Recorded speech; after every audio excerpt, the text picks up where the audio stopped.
We have a clueless regime led by an elite cabal that continues to vomit on our feet and display their ill-gotten wealth. They are presenting to us, the people of Kenya, a budget with an intention to borrow Kenya shillings 3.13 billion per day. This, in simple terms, translates to an average borrowing spree of Kenya shillings 125 million per hour. This is the money you see roofing State House, traveling overseas in luxurious jets, being dished at State House to bribe voters, and in EUDA campaign lorries, while the balances are blown in helicopters, in needless flights and charters.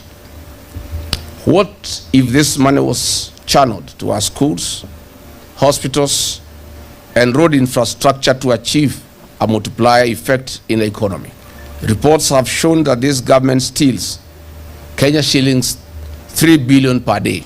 Ironically, the same government borrows 3.14 billion per day. Why borrow to steal?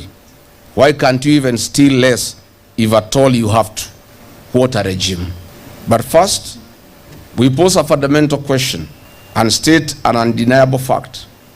Over the last 4 years, the Ruto regime has taxed and illegally levied hardworking Kenyans a whopping 8.7 trillion Kenya shillings.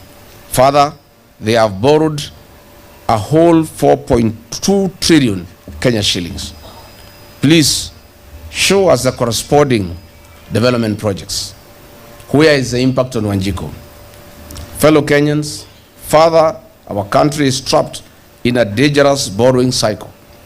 The Grand Coalition government under the late President Mwai Kibaki, the greatest president of our time, borrowed Kenya shillings 1.3 trillion in 10 years. The Jubilee government under President Uhuru Kenyatta borrowed 6.7 trillion in 10 years. This regime, a one-man show, has borrowed 4.2 trillion in 3 years. Today, as we speak, our public debt stands at 13 trillion Kenya shillings.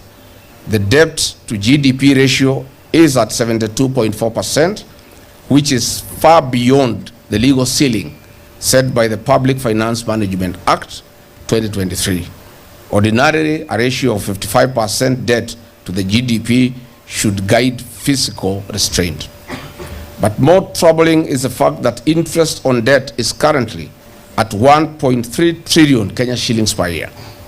This is 79% of our revenue. The interest on debt has become the largest consumer of public revenue. In practical terms, the government is working first for leaders, then for the people, and we, the people of Kenya, are on our own. Dear Kenyans, I have been on record several times on the crisis our nation is in. Out of the 4.2 trillion Kenya shillings borrowed recklessly by this regime, only Kenya shillings 1.9 trillion went to the development expenditure. This is in direct contravention of Article 211 Constitution of Kenya. It also contravenes Section 152C of the PMF Act that prohibits the government from borrowing for current expenditures. What kind of a household borrows a loan from a bank to buy food? To make the matters worse, the budget statement to be read next week proposes to borrow an additional 1.114 trillion Kenya shillings. Out of this, only 700 billion Kenya shillings will be spent on development. Where is the Kenya shillings 400 billion? This is budgeted corruption. In the financial year 2024-25, the government targeted to raise 2.75 trillion Kenya shillings, but collected only 2.26 trillion Kenya shillings.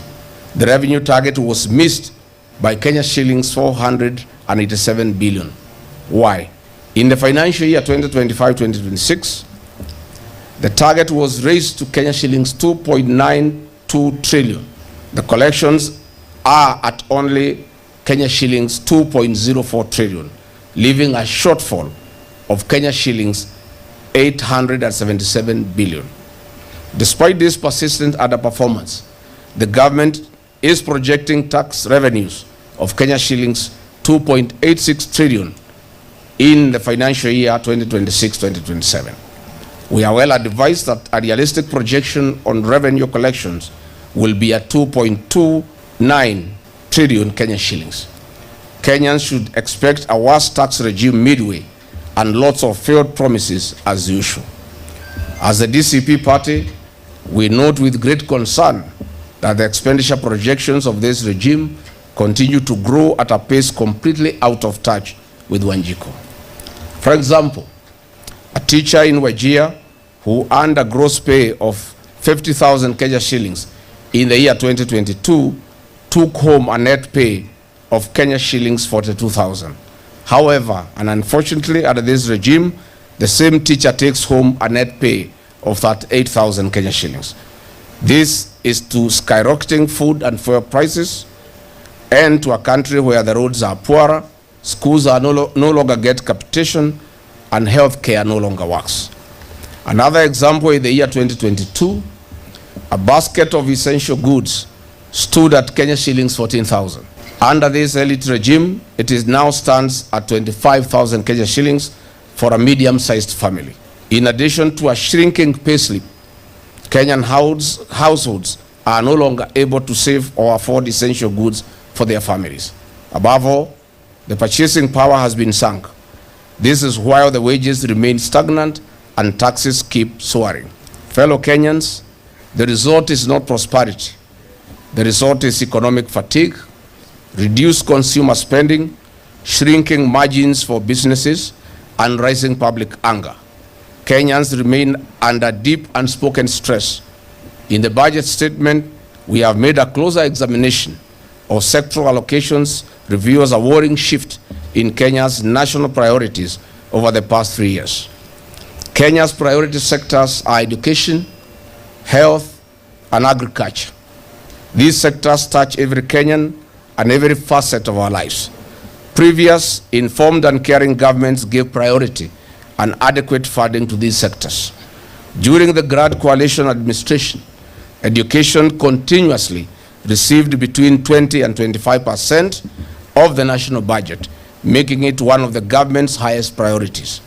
Under the Jubilee administration of President Uhuru Kenyatta, education remained a major priority, receiving between 24 to 27% of the national budget. Under Mr. William Ruto, education funding has fallen to 16.2% of the budget. This drop is felt directly by the parents who are being forced to pay for primary and secondary education, school, college, and university education.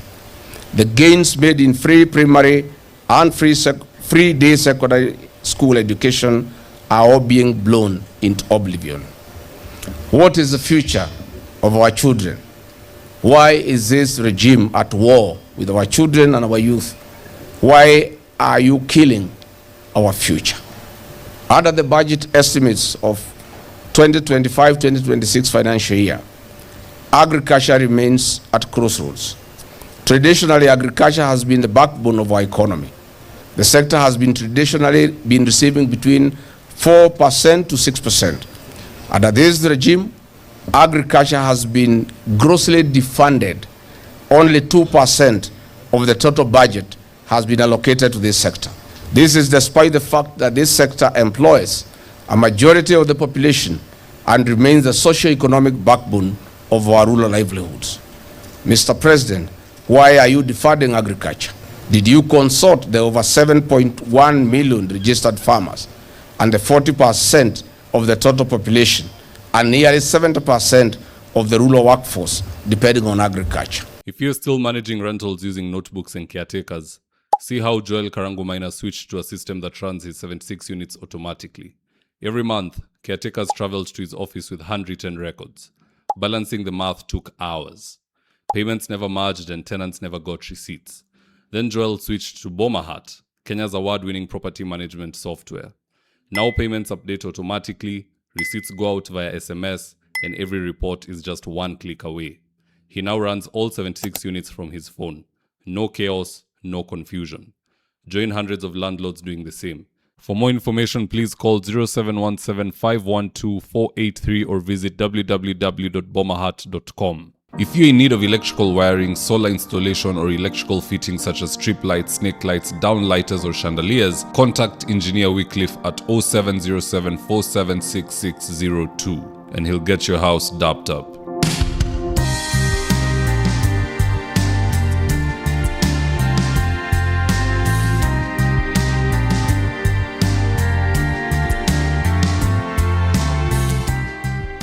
Thank you for choosing Ndege as your primary news platform. We put countless hours in research, recording, and editing. By showing up each and every day to watch our videos, you encourage us to generate more videos for the viewers. We are on a mission to inform, educate, and build a better tomorrow. To our thousands of followers in a world full of presidents, kings, and queens, you are the real gem. Adios.